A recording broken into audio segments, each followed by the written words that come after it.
Yellowhorn Podcast, episode 4 now, guys. Special guest today, Gyrosean. What's going on, guys?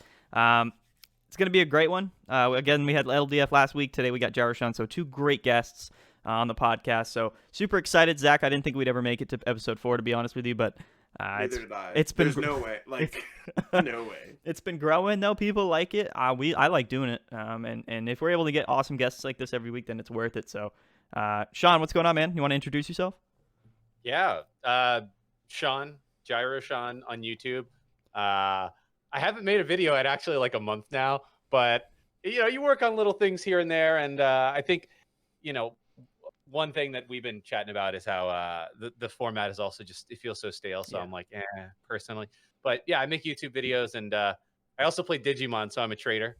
But other than that, that's just I'm just here chilling with Chill TCG and Zach. That's what's up. Yeah, it's all good, man. I mean, we'll talk about Digimon just a little bit. That'll be interesting for some people, you know what I mean, just to cover it, because it's something that me and Zach probably don't know too much about, right? So I'm interested to hear about it. But yeah, I mean, I don't know. I mean, that was a pretty good rundown of who you are. I'm not gonna. Oh, hold on. Oh yes. This is a big one. Yes.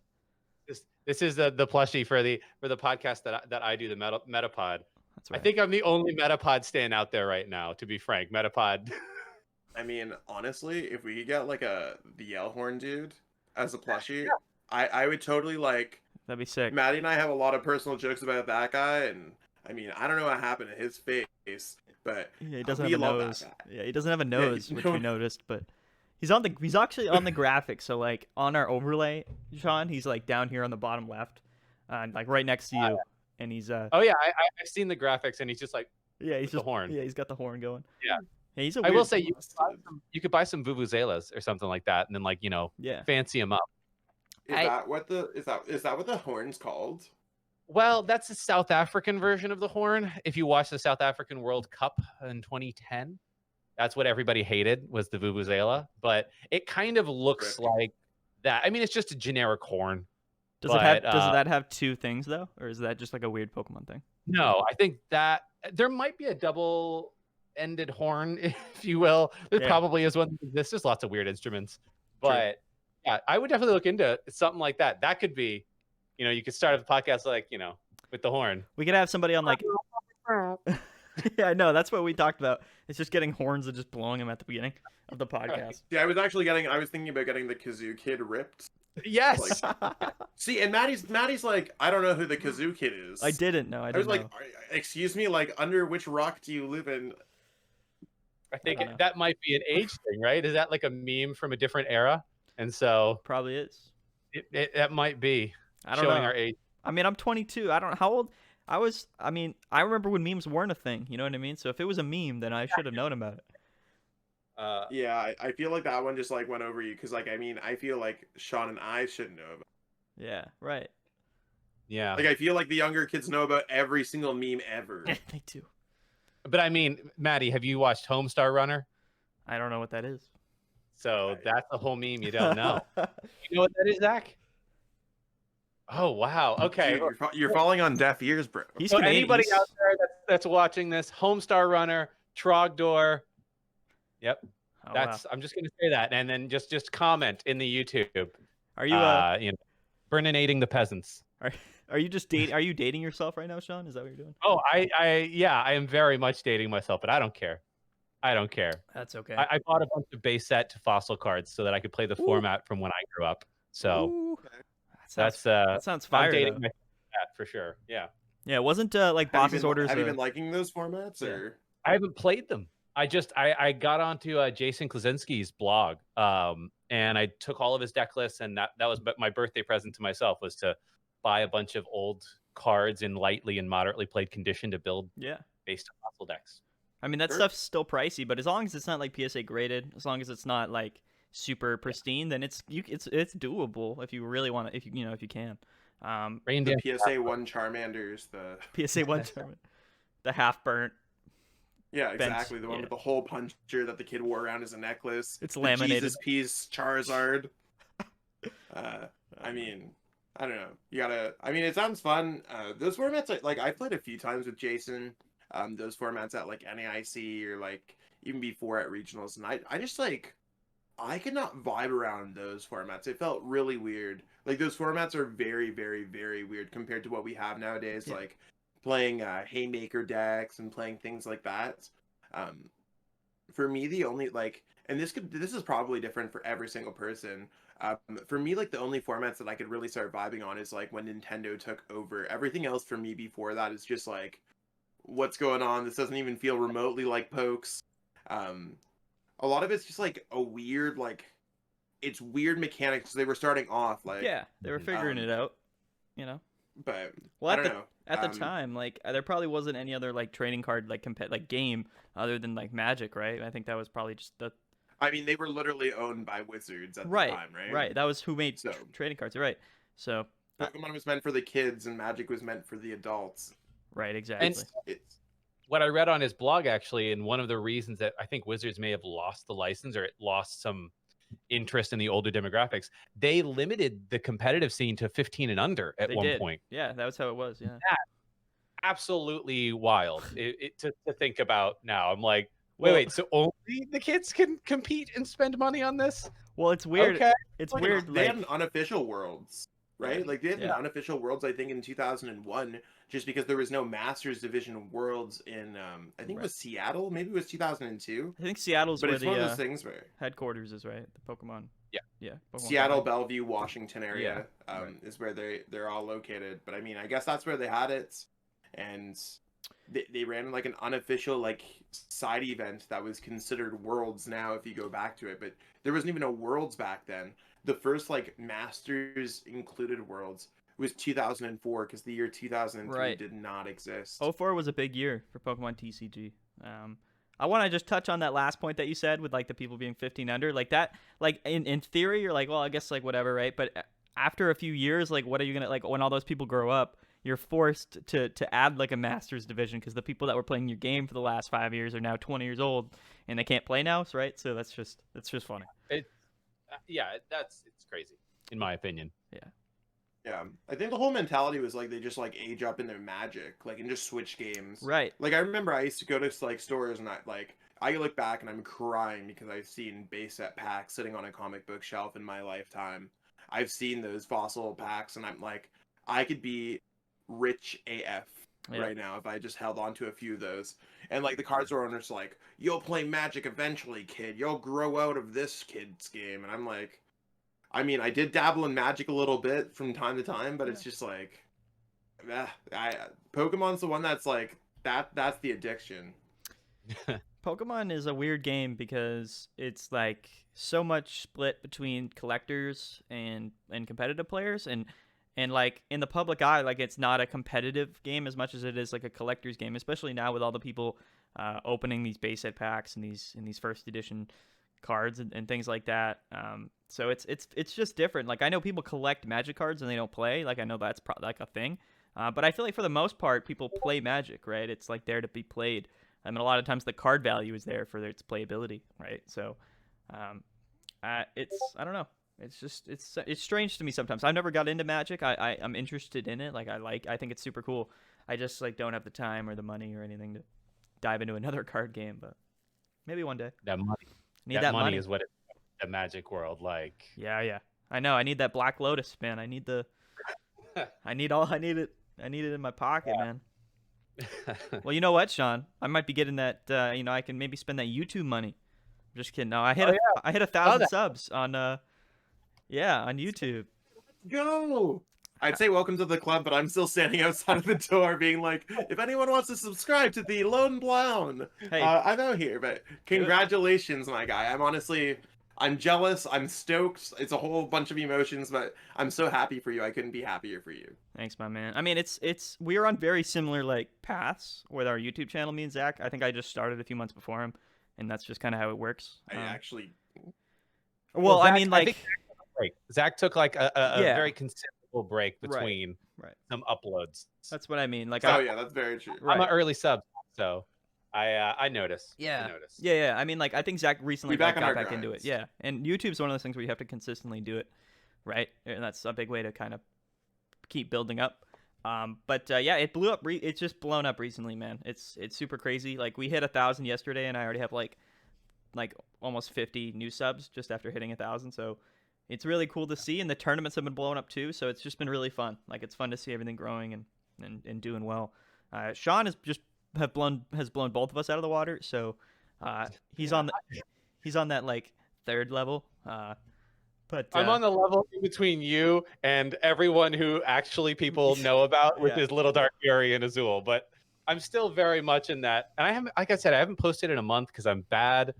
But you also have a real job in real life, though. You know what I mean? True. So that's true. It's different. Yeah. I haven't played Fortnite with you at 4 o'clock in the morning yet, Sean. So I think you're doing well in life. I feel like Maddie and I like we ain't making it out the hood, bro. We're trying to get those duos wins at like 3 o'clock in the morning. He's like, I have to be quiet. My wife's asleep. And I'm like, okay, Michelle's a little bit more cooler than that. Maddie's wife is probably lovely, but I can be as loud as I want. It's all good. Yeah. Spellbreak yet? All of the sponsored videos I'm seeing from creators now are Spellbreak. That's the new Fortnite. Spellbreak? Have you No, I haven't seen it. Spellbreak. Yeah, Spellbreak. It's a battle royale wizard-based game. Oh, is that the one where they're like shooting the spells? You know? Oh yeah. Everybody has spells. And they're all spellcasters, and I've seen that. Actually. So I think the name of it is Spellbreak, but I watch a lot of YouTube. So me too. All the sponsored videos this last week are all, I think, that game. Hey, let's get on it, Zach. Maybe we might be good at this one. Maybe we can get some dubs in that game because. Yeah, exactly. Lord get those knows. early noobs out of the way. Yeah, Lord knows. Pawn them or pwn them, whichever it is. I mean, we're way behind on the Fortnite scene, man. Where it's tough. It's a rough world out there in Fortnite. We play with Gabe Smart, and he comes up with all these like cool like kid terms, and he's like, "I'm collecting my mats," and I'm like, "Homie, what are even mats?" Like, and then he's just like, "It's material, stupid." Yeah. And I'm just like, "Damn, I'm getting roasted by my teammate in Pokemon in Fortnite, and I'm playing casually." Gee. But I mean, yeah, for real. Yeah, he goes a little bit harder than most. He's a sweat, as the kids say. Yes, he goes full zoomer on us in Fortnite, and then I don't even know what's going on. So cranking 90s. Yeah. Yeah. Anyway. Yeah. Enough Fortnite talk, man. We got to get away from that. Zach, can you go ahead? We're so professional here. Can you pull up that list of topics that I put in our group chat, please? Yeah. So I think today, like, for anyone who's listening, you can probably jump to different points, and if you're jumping to different points, just to hear Sean talk, because he wants to listen to Maddie and myself. I mean, I think it's one of those things where today on this podcast this week, we're gonna go over tournament results in the past week. In the past week, we saw Chill TCG show us that they are rich. They got that bank. So Maddie, he didn't only run one $300 tournament. He actually was involved with running two between Chill TCG and GGToor. So I mean, they were pretty big events. 350-ish range for both. Yeah. And I mean, both $300 given out for the prizing. Yeah. So that was cool. There was some couple new decks out there. So I mean, I'll let you open up the floor, Maddie. Definitely worth talking about. Yeah. So we started off on Wednesday. This is one that this one's very interesting. And I actually, Zach, now that I mentioned it, I kind of want to mention our new tournament structure that Sean came to my rescue on Twitter at one point to help me explain it.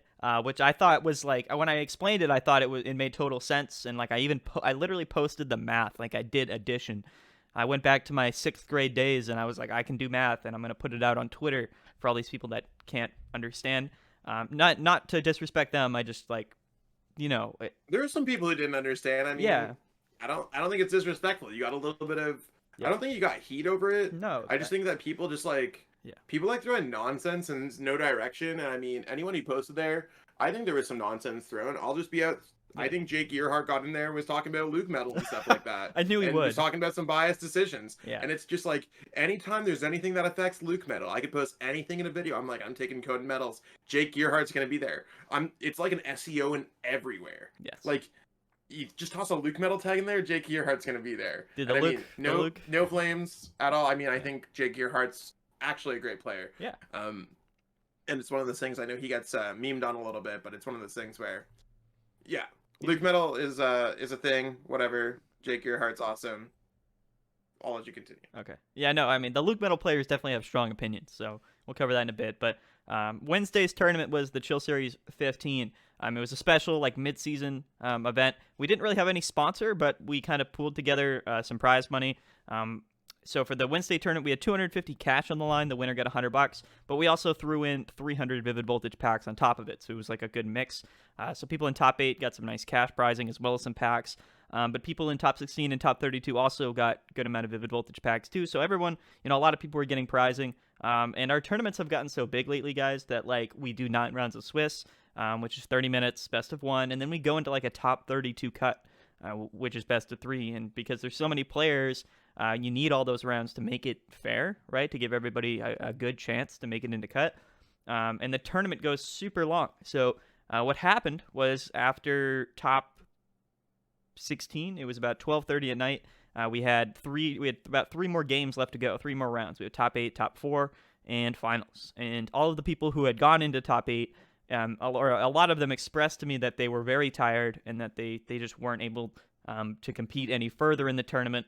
And I kind of got everybody together who was in top 8. I talked to them. I was like, hey, are you guys available tomorrow? Like, if you need to, like, we'll move top 8 to Thursday night. And everyone agreed, luckily. So the tournament was too big. It went for too long. We had to move top 8 to Thursday night. And we've never done that before. It's supposed to be a weekly tournament series, but recently they've just been getting too big, right, to, like, fit it in one night, especially since we started at, like, 6 p.m. So Thursday we finished up the tournament. And we saw a lot of great players play. I believe we saw Michelle Babin. She was playing Coalossal. I can pull it up right here, just so I'm not talking out of my butt. But yeah, we had Gabe Shumway playing Desigoons. I mean, there was a lot of. I thought it was pretty cool. Like the top 8 players in particular were fairly stacked. Yes. Because like Pedro's one of those heavy hitters, not only in the online world, because a lot of players just like they're online players that you only know from online. Pedro's been successful. But I mean, Pedro is one of the absolute, like, I'd say he's easily top 10 modern players in the game, and that's without question. I don't think anyone would ever be like that's wrong. Yeah, like everyone probably has him in the top 10. Gabe is very huge on the online scene. Very. And I mean, I think an all-around player. Michelle more like, obviously I have a bias. That's my girlfriend. That's my wifey and partner. Great player. Great player. Had a great run. She's been tearing it up lately. I mean, we talked about it. Beyond my Players Cup 2 win, she has won more money online than I have. And I mean, like, even like Ian and Rob and stuff, like great player. Like Ian Rob has multiple regional wins, international top 8s. Yeah. Just honestly, one of the, like, I am in high regards. I think he's a really great player. Andrew Hedrick, like, just those are only a few players that I can mention out of here. Yeah, I mean, Andrew Hendrick, like, one of the best Blounds players in online events, so definitely great to see him show up, as always. And then if we get, like, outside top 8, Zach, which we should hit at least a little bit, we had people like Ryota Sato. He's just great online player from Japan with ADP, one of the best ADP players. We had Zach Cooper, again, a great online player. We had Zach Lesage at number 9. We had Azul GG at number 10. The tournament was just stacked in top 16, and it was definitely, like, super, super cool. 2 decks specifically that I want to talk about that kind of popped up that were new. Of course, Desigoons was super cool in the finals to see, but he played against Pedro, who was running a new version of Centiskorch. I don't know if you guys have taken too much of a look at that Centiskorch list. Centiskorch has evolved a lot, right, guys? Like, in the past couple months since it came out, it's a lot different than what it used to be. Now people like T-Brophy are really taking, like, ability Centiskorch to another level with, like, Giratina, Marshadow, all these different techs in the deck. But Pedro was like, you know what? A big problem with Centiskorch is if I don't get those bosses consistently, and if sometimes I get Marnie down and I dead draw for a few turns, it's really going to be the game. And Centiskorch struggles with that. He thought, you know what? I'm just going to put Silvally into my Silvally GX into my deck, a couple copies. Overall, give my deck some consistency, some draws every turn. And actually, I believe this deck was like a Robin Schultz creation, Zach, or his brother. Yeah, I think he definitely got some help from the Limitless squad. Like, Pedro plays for Limitless. I think they just all collectively come up with ideas, and sometimes you just pass on a list to the home slice. Maybe they're they don't really play too much in the weeklies. I think Robin dabbles in a lot of the expanded events, and he's like very intrigued by that lately. Yeah. I think Pedro is really the only one out of their group that's playing super actively in the standard events. Right. Yeah. I mean, they're all, of course, all of those guys over at Limitless are fantastic players. They're all very busy, maintaining and creating the platform that we all use on a weekly basis. But yeah, I mean, Pedro's list that he used was super cool. We don't see Centiskorch win a whole lot, like just typically like in the past few weeks. It's been all Peak, it's been all Eternatus. So it's just definitely super cool to see Centiskorch win, Pedro win with this new version of Centiskorch. Now, some people have some opinions on this new Centi list. They don't know if it's actually better than like Ability Scorch. But a lot of people are saying, well, Pedro carried that deck. But a lot of people are also saying, no, that deck is very consistent. It's very good. And whenever we talk about new decks and things in the meta, I like to turn it over to the competitive, the guy over here, Zach Lesage. So give me your rundown a little bit of your opinions on this new version of Centi. Okay, so when I was playing in the tournament, it's one of those things where when I saw playing, I saw Michelle, like, who's sitting right beside me playing, and we saw the Centiskorch. So obviously we knew we had to play again. She had to play against it at some point. Right. So we were both looking at it and being like, okay, like, this is where it's at. This is what's going on with the deck. So we analyzed the deck fully a lot just to see if we could help her improve her matchup, because she actually played against Pedro in the top 4. Right. Losing game 3 just barely, man. And it's just one of those things where I think the deck's really cool. I've definitely been a person who's played fire type Pokemon. I've been a person who's played Centiskorch. Like, I played Centiskorch at my Players Cup run, so I understand how the deck works in general. One of the biggest issues with just fire type decks in general, or welder type decks in general, is that your opponent can Marnie or Stamp you. You have nothing going for you. They knock out your Pokemon. They're like, the ball's in your court. You have no court. You are falling down an infinite black hole. So I mean, the first thoughts are Silvally kind of solves that. I mean, I think it's fine. The only thing is you just don't have anything great to promote. I think what you get for in a great mid game, you lose in that Jirachi engine, or you lose from having Pokegears or anything like that. Because everything, right. Like, to anyone who doesn't play Pokemon who somehow stumbles on our podcast, you only have 60 cards in your deck. It's one of those things where you don't necessarily, you can't necessarily play every single card you want. Everything comes to a cost. And I mean, I think the deck worked well. Is it kind of like the flavor of the week? Yes. We'll find out. Yeah. I don't think I've necessarily had enough testing time with that particular version of the deck. I'm going to put that on my to-do list this week. Right. And I'll make it. I mean, I think Centiskorch is just one of those things where Centiskorch is a very good card. I even remember back in the day, like, I was talking, Sean was the one who convinced me that Centiskorch was a good card.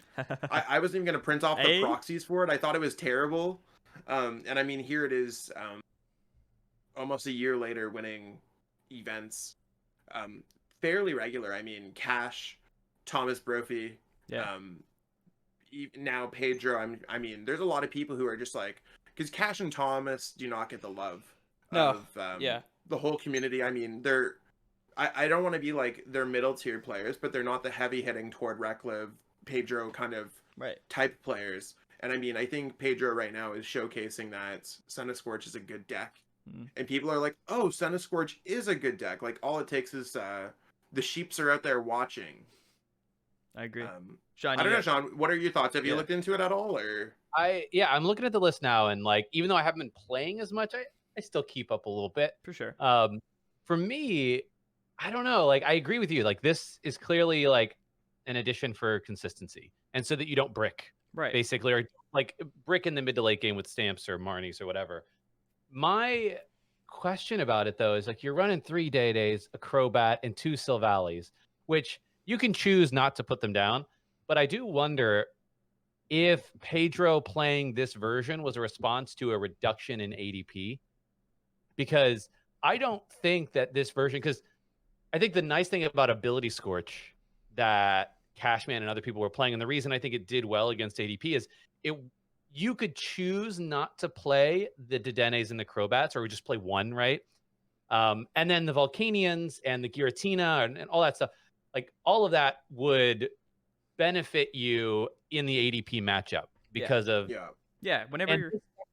and this deck doesn't do that. And I'm just like, I think ADP probably over the long haul probably eats this deck's lunch. He played against one and was able to beat it in the early rounds. Yeah. I looked at the name of his opponents. I don't know them at all. I've never heard their name before. Maybe I have, and I'm not trying to diss you on the podcast. I mean, hell love to everyone, but it's one of those things where, I mean, I think anyone could get over any matchup one time in best of one. Exactly. And it's not like, if it was a best 3 out of 5, I'd be like, okay, now. Like, that's something we need to look at. But best of one, stuff happens. Yeah. The one thing I will say that's nice about it is because you're running, I mean, 3 to Dene feels even like a lot. Maybe I'm like, I don't play a ton of Centiskorch, but 3 feels like, I feel like 2 is on the average. 3 is a good amount. Yeah, you're running 3 to Dene and 2 Silvallies, and so that makes the Cherish Ball super valuable. As opposed to, like, you don't really have maybe one of those, or, you know, you really don't have a lot of Cherish Balls in Centiskorch otherwise. And so it makes your Cherish Ball, and by virtue of that one being more valuable, the Pokemon communication more valuable. Right. Because you can Cherish Ball and then Pokecon, whatever. So, yeah, I think it looks like an interesting list. I don't know if it's necessarily that much better. I think I personally still prefer Ability Scorch, because the Giratina getting rid of the Coding Metal energy against the Luke Metal, I think, is way too valuable. It's way great. It's so good. I mean, And, still don't even know, though. Like, I don't even know if that changes it from being a good matchup to a bad matchup, though. Like, I think it's one of those things where, like, I honestly don't know how much testing Pedro put in there. Like, I don't know about you guys. Whenever I enter an online event, I'm going with virtually 0 testing. I'm going with hunches. I'm throwing whatever I feel like against the wall, and if it sticks, it is. Otherwise, I'm 0-2 dropping and eating Uber Eats. It's funny you mentioned that, because when I was on stream watching Pedro play through the tournament, he was telling me that he had never played like Scorch before. So like, he didn't know the matchups, he didn't know anything, like, real, you know what I mean? Like, obviously he knew how to play because he's a great player, but like, he's not a Centiskorch player, so like the whole matchups and deck list was new to him. And I think in a sense that might have kind of helped him, right? It didn't get too much in his head. With like, you know, overthinking some matchups and stuff. He ended up playing against Centiskorches, like mirror matches, a lot throughout the tournament, which kind of also hyped up this new Centiskorch build. But I think for the most part, it was him getting, you know, drawing some cards, like being pretty fortunate, which I think that deck helps with, and just sort of overall being a good player. But one thing that like I noticed with this deck is like it's consistent draws, right? So like every turn drawing 2, 3, 4 cards is fantastic. But like without Jirachis and without some of the other techs, like it's just a little bit strange, because of course he's got Volcanions, right? So it's a deck that you want to go second, right? You want to start off, go second, get your Volcanion, get your 1-2 punch, and your great start. But when you're going first, I feel like this deck really struggles, or I would think it struggles more than like Ability would, where, you know, you can get that Jirachi out on the start. You know, you can find the cards you need. Disagree? Yeah, I feel like it's one of those things where I feel like this deck struggles to use Volcanion in general. If you look at it from like a Jirachi thing where they have all the scoop up nets and they can kind of stumble their way over any obstacle that came to their hands. Right. I feel like if Pedro has a rough hand, he just has a rough hand and deals with it. And kind of just like going back, like backstepping a little bit. I mean, I think maybe it is true what you said. It's kind of interesting how you're like, if Pedro has never really played Scorch before, it might be like when a chess player plays against a chess player who's never played chess before. Yeah. And they just make random moves. Right. It might be very hard for people to predict. So if someone in Centiskorch actually, like, who knows how to play against a Centiskorch matchup, it's one of those things where Pedro might have made mistakes along the way that were actually advantageous to him. Right. And it's one of those things where, I mean, Centiskorch is not the hardest deck to play, let's be real. No. It's linear. It's 40 plus 40 plus 40. Like, in the early game, I mean, if you can count in 40s, you're okay. Yeah. I agree. I think in the early game, it's like just as linear as like something like E-Turn or ADP is, where you look for those cards, you look for your hot start, and then from there you kind of direct. I think right now, and what a lot of people saw was, especially in mirror matches, but like overall, Senti is just always smart to set up a second one on the bench, And at about 3 or 4 energies, start splitting between your resources between your 2 Sentis on your board and the active and on the bench. That always just seemed, whoever was able to do that always seemed to just get the win. The math would work out, especially in the mirror match. And that's just one thing I want to note from watching the stream. For all you Sentis out there who probably already knew that. But as someone who I don't play Senti, I don't know. I think in terms of, Zach, you mentioned Michelle would have to play this deck. I assume that she played against Pedro? Yeah, she played against, I think top 4. We were overlooking the kind of thing in the top 8 or something, and she's like, well, I'm like, you need to get past Andrew Hedrick, and that guy definitely knows what he's doing with Blounds. Yeah. And I was just like, I think it's a favorable matchup, and here's like, and I gave her like why the rundown of why it's a favorable matchup, and she's like, okay, I think I understand. Went and did her thing. I actually had to step away to do some coaching at the time, and I was like, let's come back and kind of like step back every 10 minutes and be like, see how she's doing. She was killing it. And then I was just like, we were like looking over for the Centiskorch match. She played in the top 4, yeah. Because I was going to say, I actually think, it may be that to your point about this deck being a new style, and then it thus, you don't really know what the right way to play your deck against it is. And Coalossal also being a deck that is not as meta as much. I stand Coalossal as well when it came out, but it clearly hasn't been like that popular. Yeah, I agree. But now with Zach and Michelle and the recent success it's seen, but I think that Coalossal, if you have the right build and get the right draws, I think Coalossal also has a good matchup against this Centiskorch VMAX because you have 3 2-prizers that are weak to fighting, and you can one-shot them for 1 energy. Right. Yeah. So we'll talk about that for sure. I mean, of course, this new Senti list, it's hot. It won. We'll talk about it. But the other deck that I wanted to mention was this Coalossal deck that Zach and Gabe and Michelle and Danny helped with, or whatever the whole testing group was. It was really just like Gabe, myself. Yeah. Okay. We were testing it. We talked about it before. I was just like, yo, there's that Funny Bunny tournament on the Wednesday.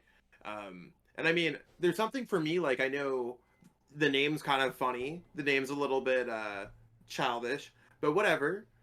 It's a tournament before. It gave me a pre-tournament before Chill. Yeah. And Maddie knows I'm like, I want to play in a Chill event. I've literally never played in a Chill event.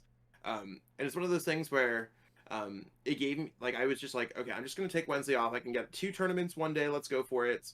Gabe and I really came up with it, brought Michelle into it, and she was just like, okay, gave a little bit of feedback, whatever. And I mean, the whole idea is just like, I think we're in a hyper-focused metagame right now. Yes. Where nothing is real anymore. I think that's what's opened up the cracks for something like Centiskorch Silvally to come to the top. Do I think Centiskorch Silvally is a real deck? I mean, it won an event, but do I think if this was a regional championships, if in real life play was continuing on, this would just be, I don't think it would exist. I don't think anyone would ever get here to the format. Pedro would probably just be running Pikarom. Yeah, right. They'd just call right, it a day. Right, exactly. Pikarom is clearly the best deck in formats, and that's a fact. It is a fact. I will tell anyone that straight up. Like, but now we're in a world where I'm getting bored on a Wednesday, so I come up with the hardest Pikarom counter in the world. And I mean, I don't want to be like, I came up with Coalossal. I didn't come up with Coalossal. I played against a similar Coalossal list to lose in a tournament like last Sunday or something like that. Like, I saw the Mimikyu idea from someone else. I just did it slightly better. And I mean, I was able to come finals at Funny Bunny. Gabe made top 8. Michelle did not play in that event. And then we played in the cash events. Gabe fizzled out. I came 9th. Michelle came 4th. And then even like as late as 4 hours ago, at the filming of this podcast, I played in the Funny Bunny tournament. I made top 4. And Michelle made top 8 with another new version of the deck. Coffee because Cup. ADP was banned. Yeah, Coffee Cup. Yeah, sorry. Vixen's tournaments. Yes. Check out their tournaments if you're not into a true standard, I'd say. Like, it's one of those things like... Yeah, or if you're on the other side of if you're a little bit odd, yeah, or the other side of the world, I mean, right. that makes it a little bit easier. Like, I'm a madman for playing Pokemon at 3:30 in the morning and whatever, and trying to continue my Sunday on as normal. But, no, Cole's just, I don't know, I just had a hunch that Cole is really well positioned nowadays. With it is. Pikarom being huge. Pikarom for a lot of the tournaments leading up to this past week was the E-turn number as well. one played deck, and kind of like ADP is like took a notch down. Yes. Eternatus also kind of took a notch up. Yep. So you had Pikarom, Eternatus, Welderish decks. Yep. And then it kind of fizzled down into like everything else that Zacian. just exists. Yeah. My honest thoughts on Coalossal now, to anyone who just straight up, I feel like Coalossal's a slightly better Luke metal, and I might change my mind on that. I think that it has a very significant matchup spread. Like, I think I'm 6-1 against ADP in tournament or something like that now. So I mean, I feel pretty confident in the matchup. Most players who are playing ADP nowadays are not necessarily the strongest players in the tournaments. Mm-hmm. So not to say they're easy pickings, but it's not like I'm playing against Pedro Torres, and they're playing to every single out. A lot of players are playing on autoplay, or a lot of players are just running off stock lists. Stock lists don't typically have stadiums. Wondrous Lab can just tear their deck apart. The Centiskorch matchup is weird. I don't necessarily know if I'm comfortable or not. I don't even know if I want to go first or second in that matchup.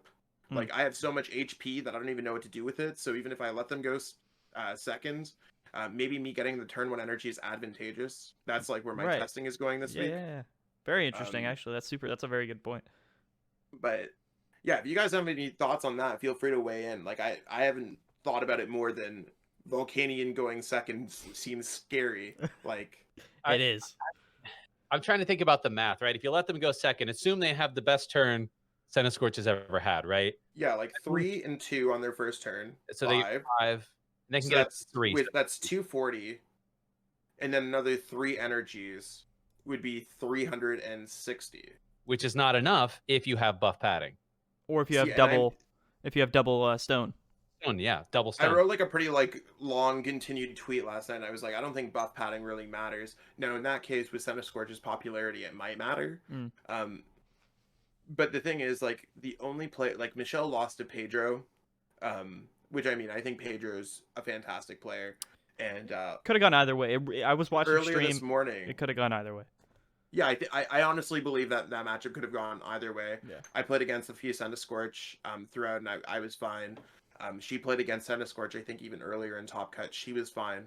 And then I lost against Cash. So, I mean, between Cash and Thomas are easily considered the best Centiskorch players, where all they do is live, eat, and breathe Centiskorch. Yes.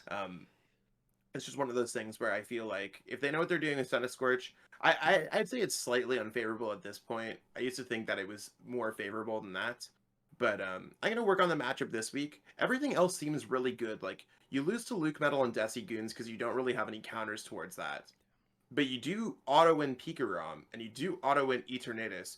You do have a extremely favorable matchup against Blacephalon, Cracephalon, Welder Toolbox. I think you have a favorable matchup against ADP. And Centiskorch isn't even that bad. You also auto-beat, like, Mad Party if they don't play a stadium. Yeah, right. Good point. So it's one of those things where, like, in change their decks, I think Cole is easily tier 1. Like easy tier 1. I got 4 top cuts out of 4 tournaments in the past week, 2 of them being 350 person tournaments.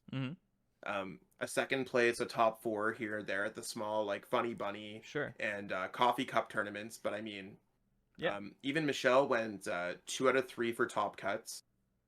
And I mean, I'm one of the bigger players in the game for sure. Michelle, she knows what she's doing her Pokemon, but no one would be like, she's a Tord Reklev-esque player. I mean, for her to get a top cut at a 350 person event coming top 4, and even at the coffee cup, it's pretty huge. So I mean, I think Cole is like the real deal. Anyone who says otherwise is probably playing it wrong and doesn't know how to sequence with the Guru properly. Yeah, because there's a lot of, like, it's weird. It's consistent. I think, like, your list, like with the phones, the Guru, there's a lot of consistency with it, and it's a deck that I like. I also like the fact that Coalossal, like, accelerates to itself after it attacks, like Centiskorch. Yeah. But I think overall that fits better in a fighting type deck. Like with Scorch, like, it's cool because you want to stack energies, but you also have things like Welder, so it just doesn't feel as, like, important. But with Coalossal, like, getting 2 energies attached every turn on a fighting type Pokemon like that with a lot of bulk is huge, because how else are you going to do it? You know what I mean? And I think that really puts the deck over the top. I guess It also feels just like new to play. Like, Yeah. that's one of the things. Like, Mhm. I know before we were talking about it, I was like, I'm addicted to Pokemon. I'm so like, I think the format's so stale. Sean was like, Zach's playing cold just to stay alive, and I Just- mean, I kind of feel like that. And he's got to Right, I feel feel something. like that's exactly like I, that's where I'm at. It's not a bad thing. I just if you like Coalossal and you want a version that isn't Luke Metal E, because I know that's also like a playstyle thing. Yes. I would seriously look into a B build. That was the very first build of Coalossal I did. Fast Because pace. you can also make your Decigoons and Luke Metal matchup a little bit better because you can play Aurora Energies and Zamazenta Amazing Rare. Right. So you can hit 180 and then they can't block you out with Decigoon. Yeah, and I've seen that strategy. Yeah. Overall, I think like whenever you play a really fast paced stick like that, it's sometimes a little bit like less consistent in the long game. But like you get those games where you're tearing it up, which is exciting and it's fun, right? So, just two sides of the same coin, you know. But that's Also, a Eddie, super while cool we're- idea. What's up? While we're talking about things last night, earlier this morning, I played against an Orbeetle deck. I wanted to Whoa. let you know about this. And I feel like I'm super tired, everyone. I'm not under any influence of alcohol. I'm stumbling on my thing. I'm like, I played against Orbeetle. Careful what you But say yeah, here. it's one of those things where, yeah, exactly. No, but it was Orbeetle wheezing. I thought it was, I don't know, like, I've seen a few, like, YouTube thumbnails, and I'm like, screw Orbeetle. I think that deck sucks. I was so hyped about it, and it just did not do anything at all. But I know that you are an Orbeetle stan, and I mean, it was close. Orbeetle probably should be Coalossal, but at 3 o'clock in the morning, anything is possible. Bro, the problem is, and what people make the mistake with Orbeetle is they play it with Ampharos, they play it with Weezing, they play it as like this, like just this, like they don't commit is my thing. When I play Orbeetle, I go straight Orbeetle. I throw some Snorlaxes in there. I do a 4-4-4 lineup: Snorlax, Orbeetle V Max, and I just go straight consistency, straight Orbeetle, man, and I just go all in. I don't even run Dedenne. I don't even run Crobat. I just do it. Straight I dare up. you to run it at the Funny Bunny this upcoming week. I will. I'll do it.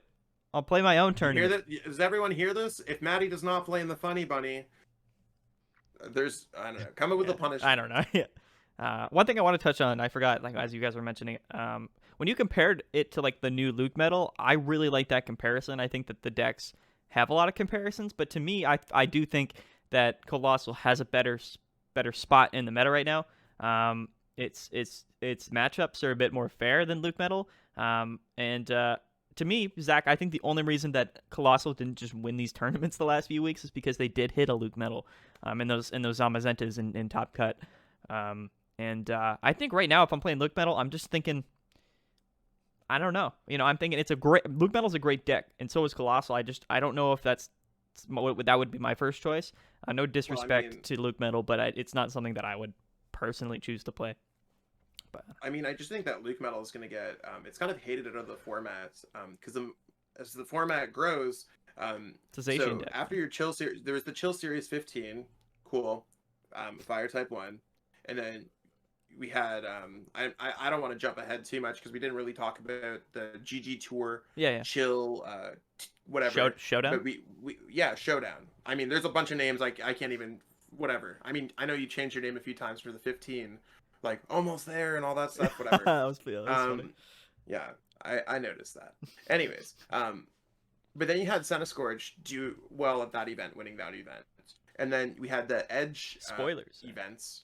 Yeah. No. I mean, I'm just gonna say, like, we're talking about Luke Metal right now. Let's just be real. Facts. We had Centiskorch win that event, and even at the Coffee Cup, we had Centiskorch win that event.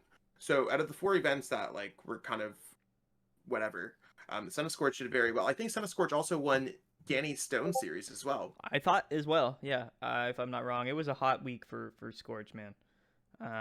And what's interesting, and we'll talk about the GGTour tournament again. It was 311 players, but the big takeaway was after that win at Chill on Wednesday, or Thursday actually technically.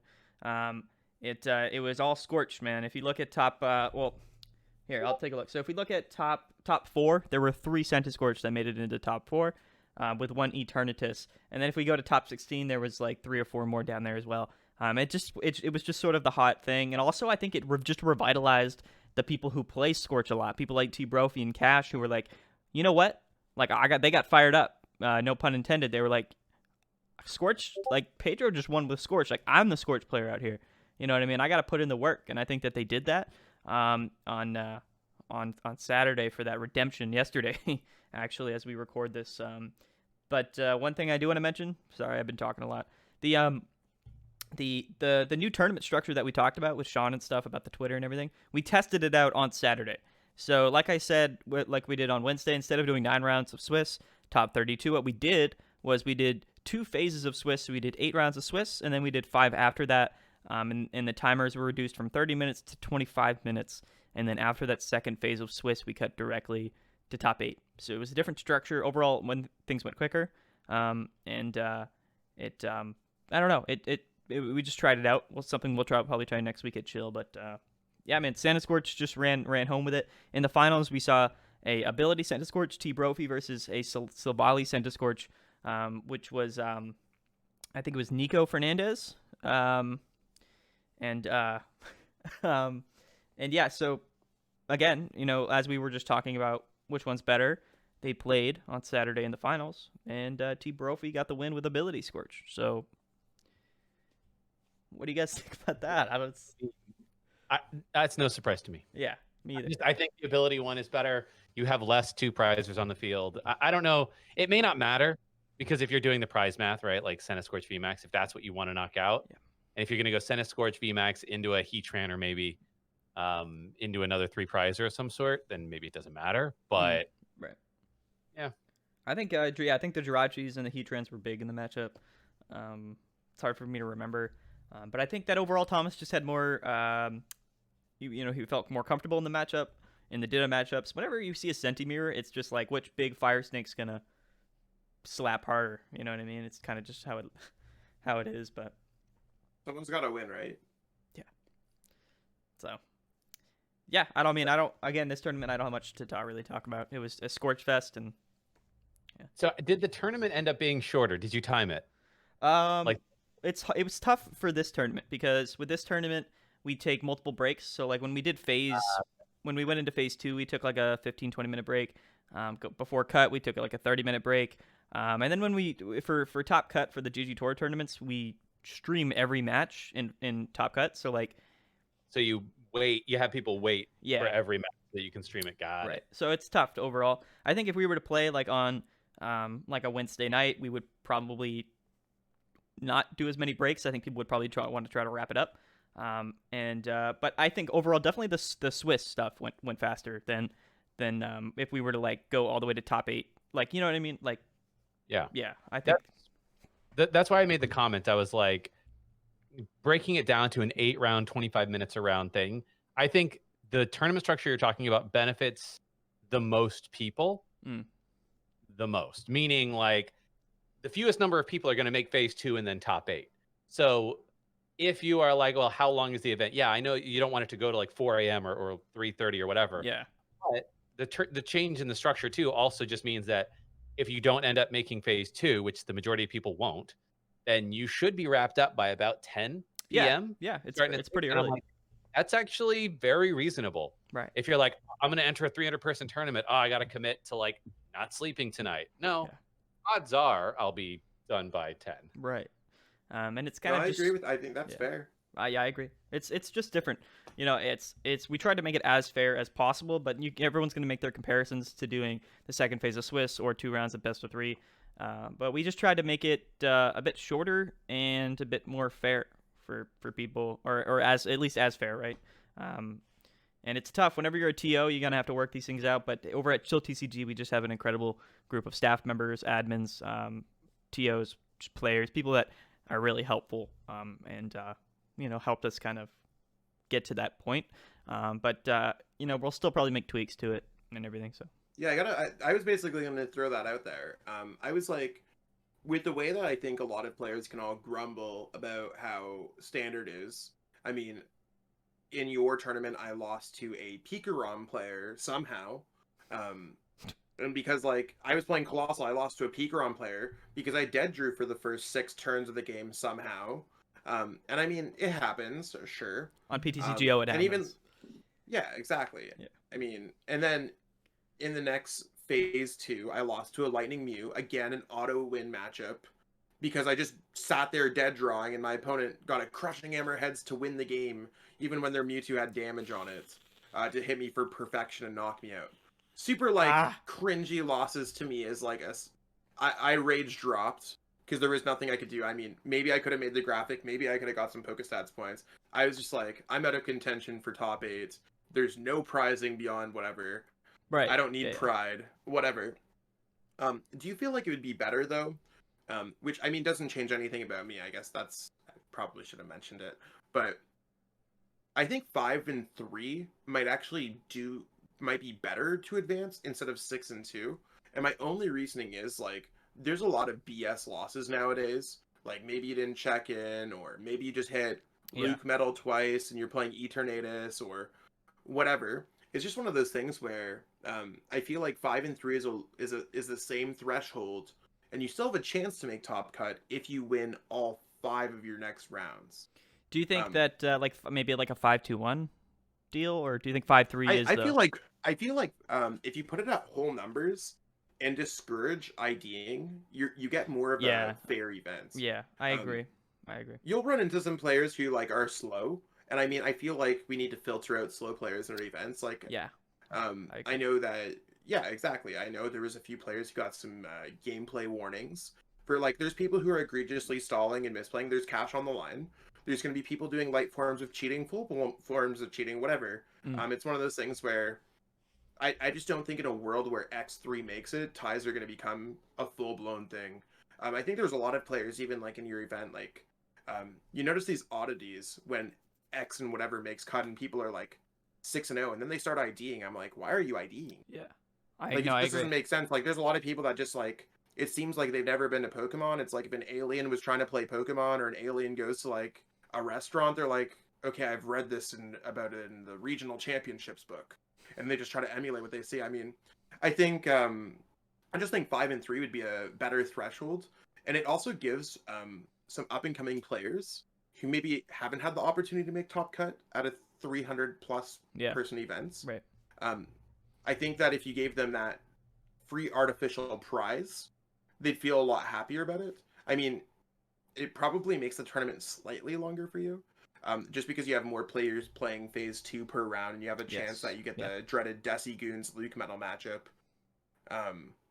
But I mean, you could also discourage them for playing those decks as well, like you did with ADP. I agree. I think if we do like you said the 5-3-0 or sort of the 5-3 in phase 1 of Swiss, I think that makes it better overall for the players to get into phase 2, which in turn brings more people farther into the tournament, gives them more of a chance. But I think what that does is it raises sort of the discrepancy with phase 2 to make it into top 8 cut, because if we have 70, 80 people in phase 2 and then we cut to 8.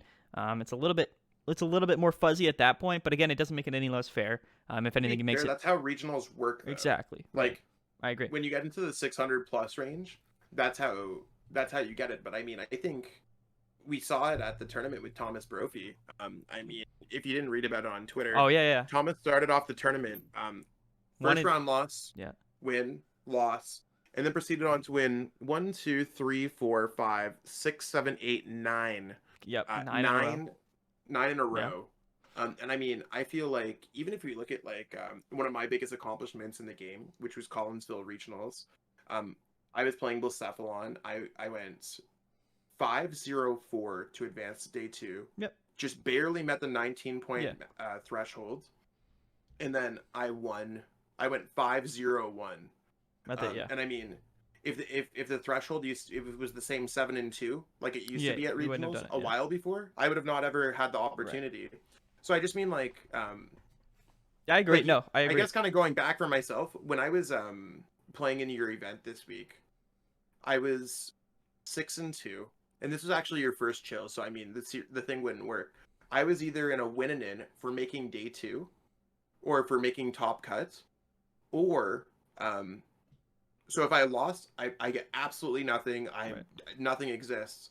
And by winning, which I was forced to play out to win, I came 4th seed.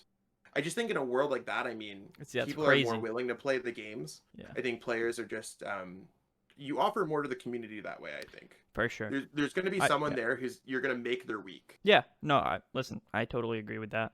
And I think it's in the works. It's something we test. We test. We evolve every week. We try to figure out the best sort of strategy for sort of the ever-growing and the ever-changing, online scene in these online tournaments. One thing I do want to bring up to you guys, which is a little bit of a less fortunate topic, but it's something I want to cover with you guys. And I don't know if you guys knew about it. I didn't publicly announce it, but somebody in Phase 2 on Saturday yesterday for the GGTour tournament, they were at their win-in last game of Phase 2 to get into top 8 cut, and one player, when he was playing his opponent, he was at the point where he was going to lose. So he was at the point where he indefinitely was not going to win his match. I mean, he began trying to bribe his opponent with online packs, with various things to try to get his opponent to give him the win to make it into cut. The player did the right thing, called the judge over, and let us know. We issued that player a loss, and subsequently was out of the tournament. And never heard from him since. As soon as we kind of just got rid of it, he was gone. If this was early in the tournament, he would have gotten dropped anyway. But this was the win-in, so we gave him the loss and he was out. But I haven't seen him or talked to him since. But I wanted to get you guys' opinion on that. And Zach, again, as somebody who's played in IRL events, have you might have seen something like this in real life if it happens. I don't know, probably not. Some stuff that goes on. No, there's a lot of online tournaments. I know you and I have talked about it. When I'm playing in the Funny Bunny or even your tournaments, I think that your Wednesday tournaments, especially coming from yourself, is a super generous prize pool of $300. The community stands you for it. Yeah, I didn't get anything. If you break it down in terms of the amount of hours necessary in order to win $100, I mean, I could clock in at McDonald's and probably make more money. You smoke. So I mean, it's not it's not like you go into a regionals weekend or an internationals weekend and you have a chance of making $10,000 or something like that. Yeah. I mean, I'm sure that there's a lot of things where the travel and the time off does not make it worthwhile either, but I'll just be insane. There's a lot of people that are really pushy with their IDs in those round 9 scenarios. And there's a lot of players who, because Pokemon's also offering you physical packs at that point, which have a value. You can't sell your PTC Geo packs. I've definitely been offered I'll give you a box, or how much does it take you to buy for this win? I need money for a stipend. Things like that. They're there. Sometimes I just I'm nah, I'm not let's just chill with this right now. I don't want to talk about this. I did not hear that kind of thing. Other times, people get under my skin and I'll bring it to a judge. I mean, I think at the end of the day, bringing it to the judge is correct. I think that's the best thing that you could possibly do. Yeah. But my whole thing is in online events, is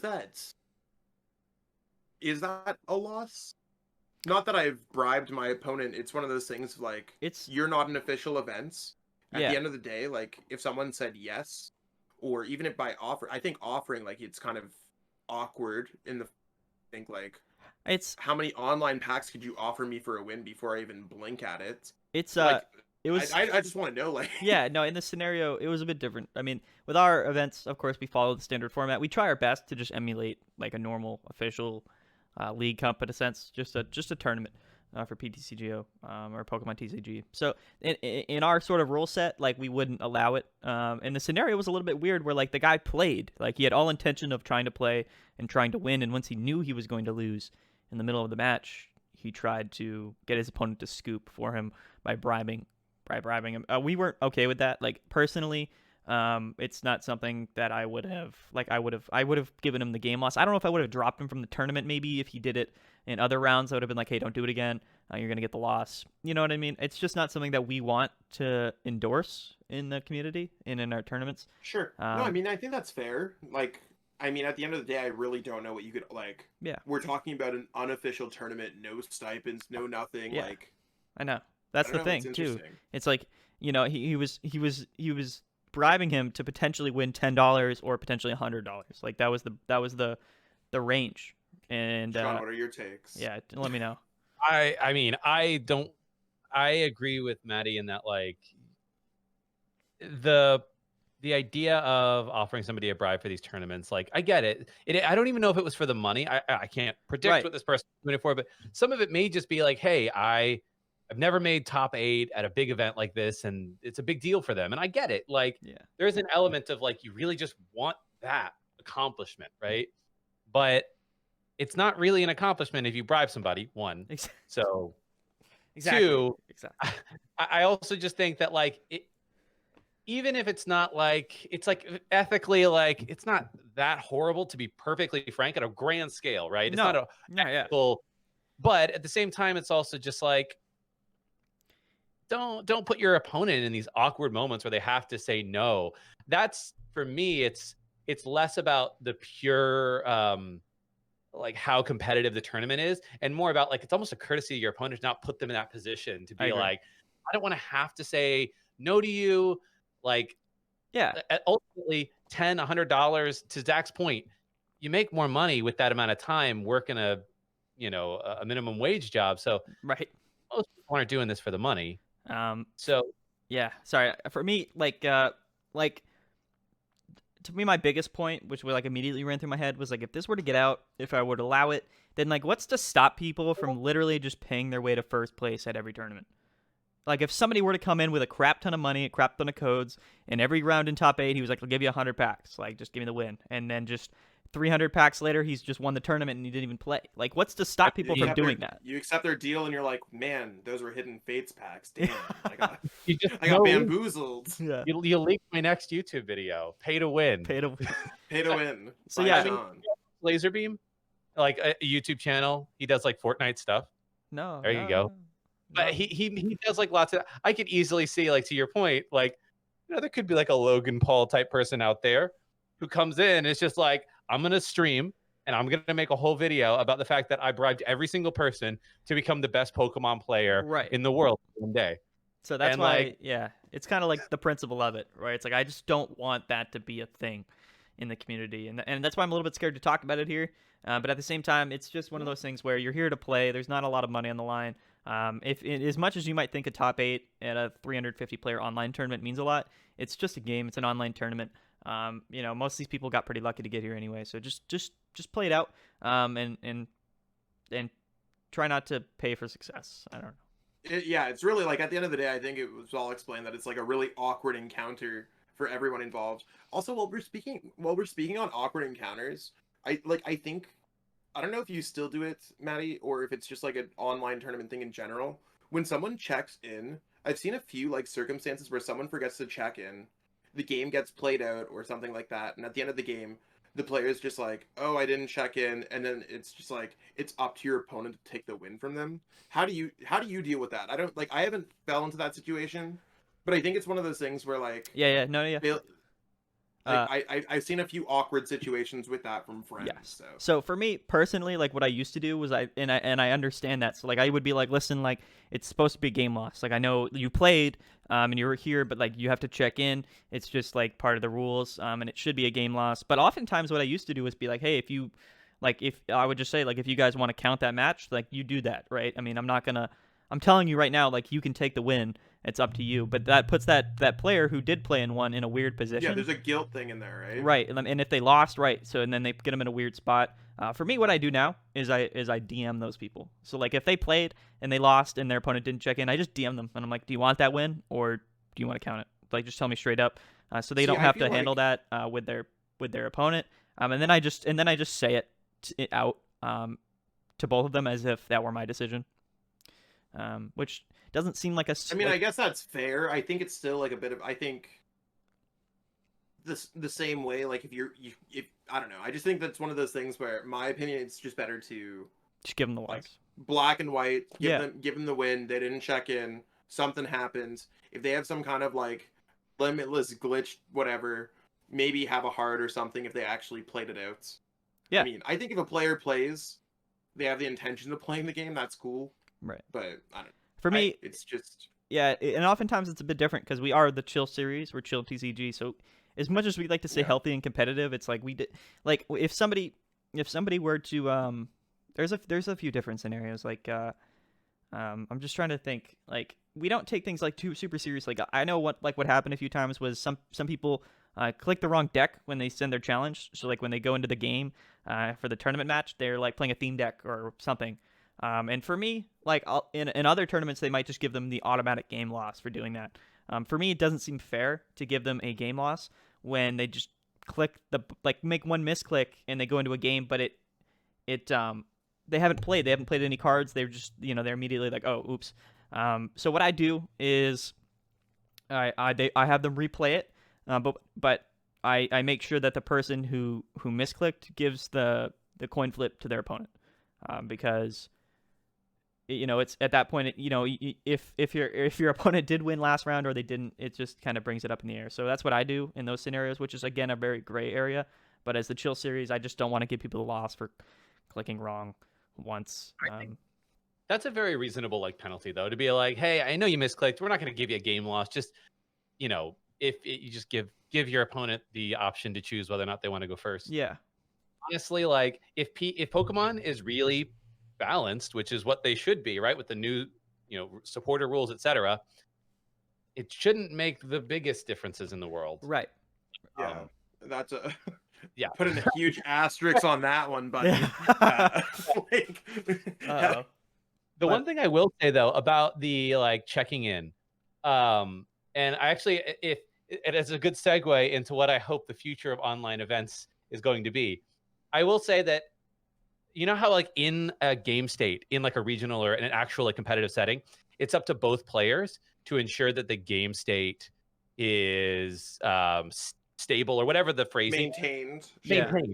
Like they put that responsibility on both players. And so I do think there's an element that if you check in and and your opponent sends you a thing, just check to see if they checked in. Because what I've done multiple times is I remind them, hey, it looks like you didn't check in. Just go check in real quick. So I think that's one little bit.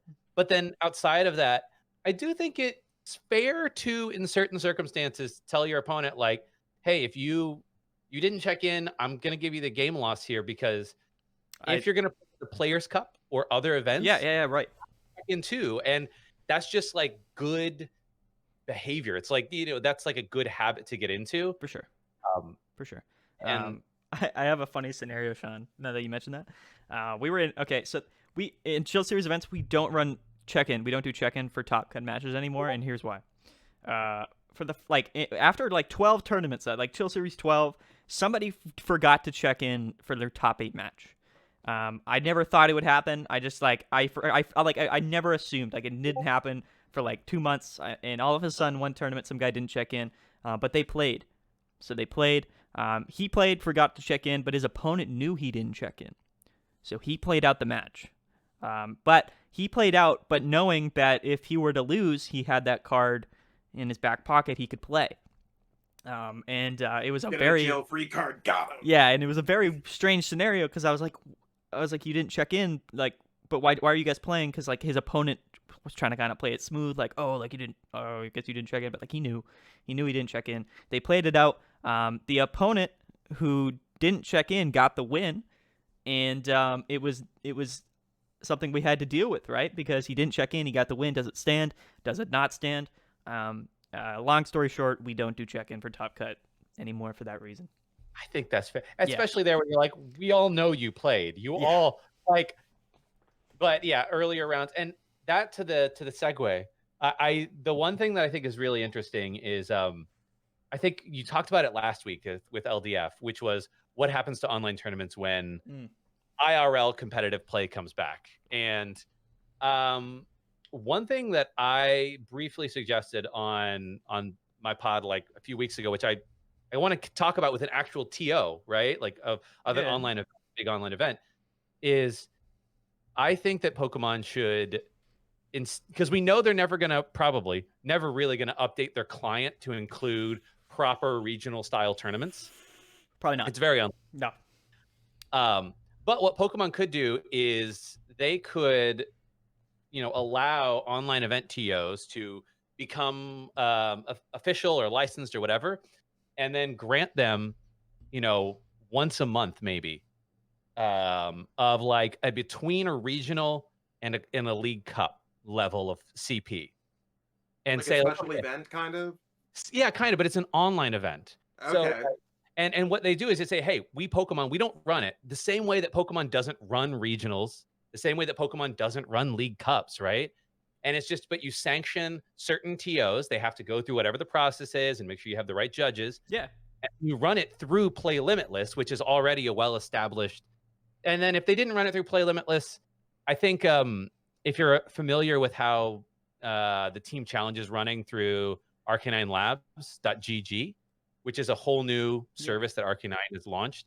That could also be another service if they really want. I mean, I think Arcanine and Pokemon are a little bit tighter. Yeah. Like, For sure. Yeah, exactly. Like, Carlos and Dana, I'm sure, are faithful with themselves, and they have their home slice Chris there. But I mean, they're definitely in bed with Pokemon in some capacity. Like, they're at every single event, and I mean, they're absolutely crushing it. Arcanine has definitely changed. Like, I know that I've been playing Pokemon since like 05, and it's one of those things where like I remember there used to be times where there was like Twitter online pairings, and I could check from my phone because the TO was tweeting them. Like, I'm talking back in like 2013. Like, we're like, I feel like I'm talking about black and white TVs to my kids right now, and I'm talking about like how cool it was that they like took tweets and put them on like an old school projector, like at these like state championships and stuff like that. So I mean, Carlos and Dana and Chris and everyone at Arcanine Labs, they're just doing a great job. I mean, I haven't participated in my team challenge yet. Ours got pushed back to this upcoming weekend. Yeah. Congratulations for making it, Sean. I saw on Twitter. Heck yeah. Crushing it out there, man. It's for a guy who's just been playing Digimon, you're Not doing bad. pretty good in Pokemon. I was gonna, I have been playing a lot of Digimon.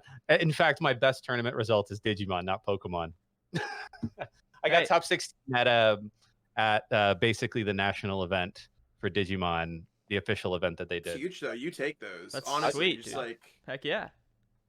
But if they did that, if Pokemon were to approach big TOs and say, hey, you know, and for you, Zach, like, you know, if you minimize it so that you still require people to buy online cards to actually compete at a high level long term.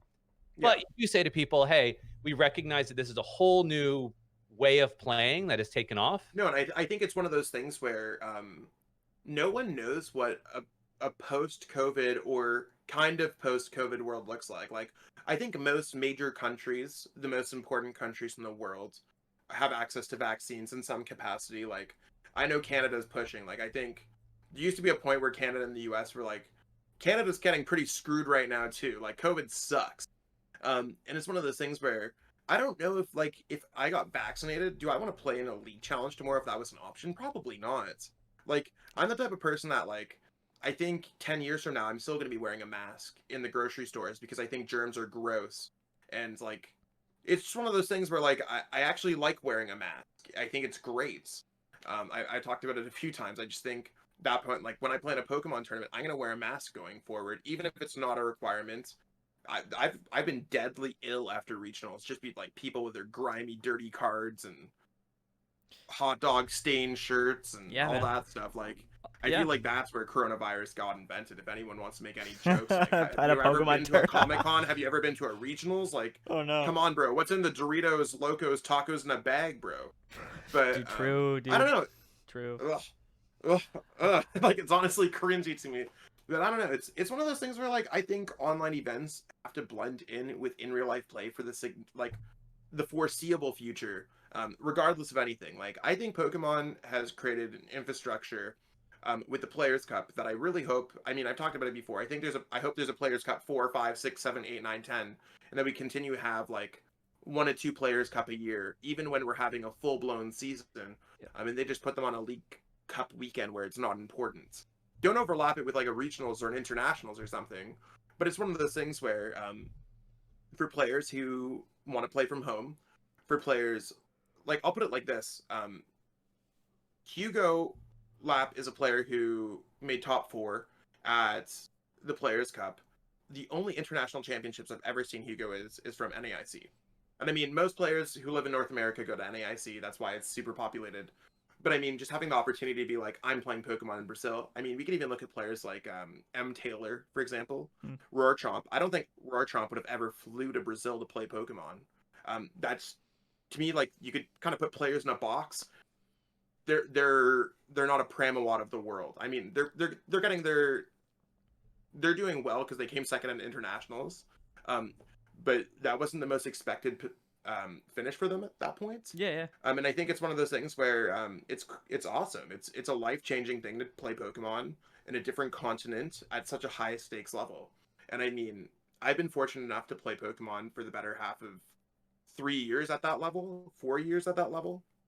But I mean, I think the Players Cup giving players opportunity where they don't have to drop a few $1,000s to compete at that level is awesome. Yeah, I think online is important. Like it's an important outlet. And just like the Players Cup is an important outlet for the people that like to play in those big official high stakes events. Even though there's not like a lot of money on the line, there's a lot on the line. And as well for the people that like to play in their locals or their local league cups or regionals, where we might have that sort of an outlet for them online as well, every week or every month or whatnot. So I think the online scene's important. Make sure your cat doesn't jump out of the window, Sean. Oh, it's fine. The window is closed. Okay, cool. It's only 30 stories down there. I think the cat lands. I'm in a basement now. I used to be higher up, and I'm in a basement now. So it's it's all good. It's all good, man. Here, just looking out for your cat, bro. Apparently, on the Yellhorn podcast, we only get people who are in basements nowadays. I mean, that's why I have all this space, because I'm in a basement. Hey, the basements are where it's at, bro. It's always nice and cold in the summer. Yeah, basements are a little bit cooler. I'm a bigger guy. I sweat. I'm sweating all the time. Basements are amazing. I wish I had a basement. For sure. I do not have a basement right now, but I mean, it's yeah. Yeah, man. I don't know. I mean, honestly, like Sean, unless you have anything to cut the floor, I have nothing really else. I think we kind of covered. Yeah, we went over. We covered more topics than I thought we would, which always kind of happens. And I was super happy with all the things we touched on. Yeah, I'm super excited too, and I'm excited to hear y'all's thoughts on a future episode about all the battle style stuff. So yeah, quick plug future episode. The hope and saviors of the game, please. Like, I mean, I'll talk about it for 1 minute. I just think battle styles.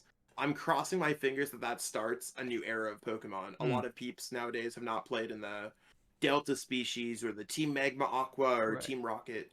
Battle style seems kind of like that and more. I mean, I have a bunch of ideas for hypothetical cards where it's like this one's single strike and rapid strike. It could do both, right? Like, there's a lot of gameplay mechanics that they can really do with it. I know that I think it was Stefan Ivanov on Twitter was going off and he said that it's kind of like a fake mechanic that Pokemon tossed us. I'm fine with fake right now. Like, I mean, Picarom's cool. I know what I like Picarom. It was good to me. But you want to know what? It's one of those things where online Pokemon sucks sometimes because the format's so stale. I think I would absolutely be loving online Pokemon if the pandemic happened 3 years ago. Right. When our game had a heart, when our game had a core. And you want to know what? Maybe it's just like you want to know what I'm saying this right now? Maybe if I played Buzzrock and Deciplume, for hundreds of events for the better part of a year, going into a full year within a month or so, I think it's one of those things where I don't know. I just don't know if it's because we all play too much Pokemon. The format gets really hyper focused. But I mean, Battle Styles looks like it's a light at the end of the tunnel. Obviously, we have to kind of laugh that Shiny Fates is coming out in like a month. And I mean, if you're a collector, this sack has a joke. That set looks busted. I can't wait to drop my whole life savings. I can't wait to pull up the second mortgage on the house and not tell the wife for Shiny Fates.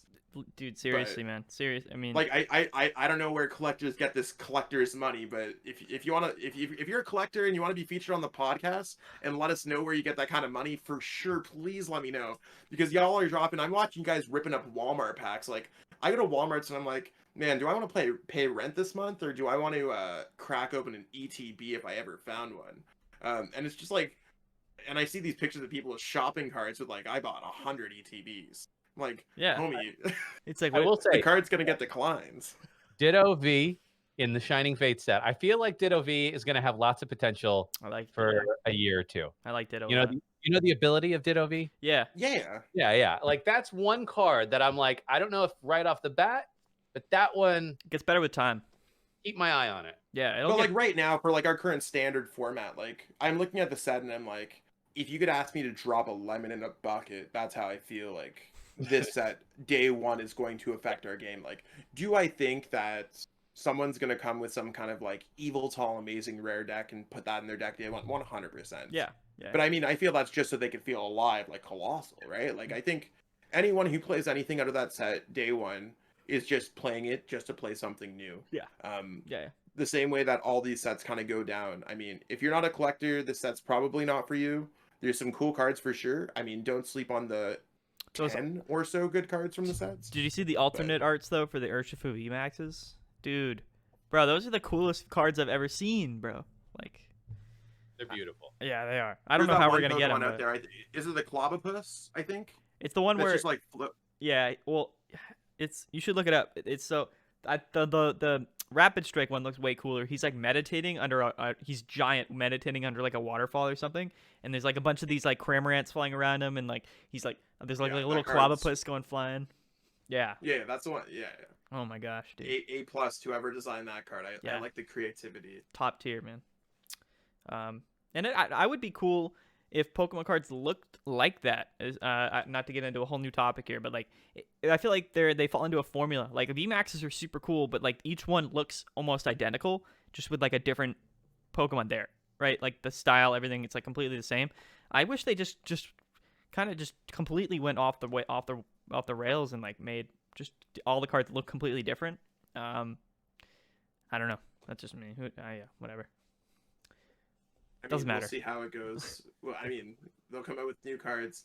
I mean, I kind of, unless there's anything else anyone else wants to talk, I guess, Sean, we'll just leave it to you if you have any shout-outs. Yeah, shout out everything. Some slops, some props, some slops, whatever you want to plug it. Toss out there, my guy. Plug. I mean, yeah, Gyrosean on YouTube and Twitch, and if you like Digimon, if you want a different game that isn't Pokemon, and if you like the Digi stuff, Gyrosean Plays is my other YouTube channel. Okay.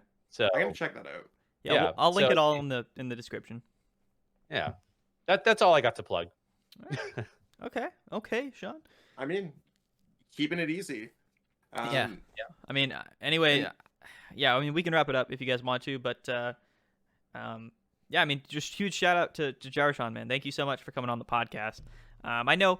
Like you're somebody like when I first came on to the YouTube scene, there was somebody that I like watched and somebody that I like appreciated, and I reached out to you, and you did actually help me cast like Chill Series number 4 or something, which was phenomenal, and I had a great time.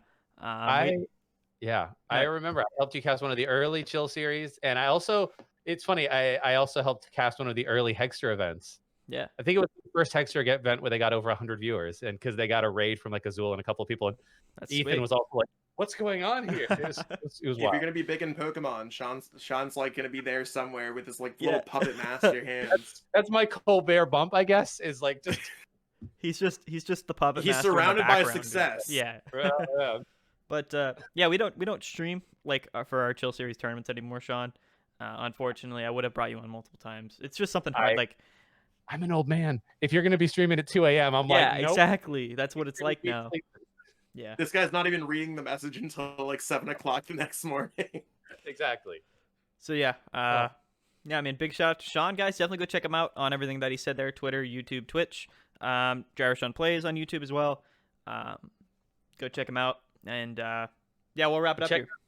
Get Zach to 1,000 subs. Yeah, check out Zach. The Lone Blound. Please, if y'all want to be generous, please. Yeah, the Lone Blound. I'm out here starving. I'm not let into the club. I'm like, I feel like one of the kids who's like 20 at midnight, and I'm just like, man, I really wish I could get into the club with my friends. Obviously in a post-COVID world, but whatever. Yeah. I mean, anything helps. But yeah. Spare some change, please. The Lone Blound on Twitch, Twitter, YouTube, all of them. Definitely go check him out. He makes really good content, like based around the competitive content about decks and deck lists, how to play them, matchups, and everything like that. So if you're looking to become a better player at a higher level, then that's definitely a good place to go and learn. So, all right, guys, y'all hold number 4. Let's end it here. Bye.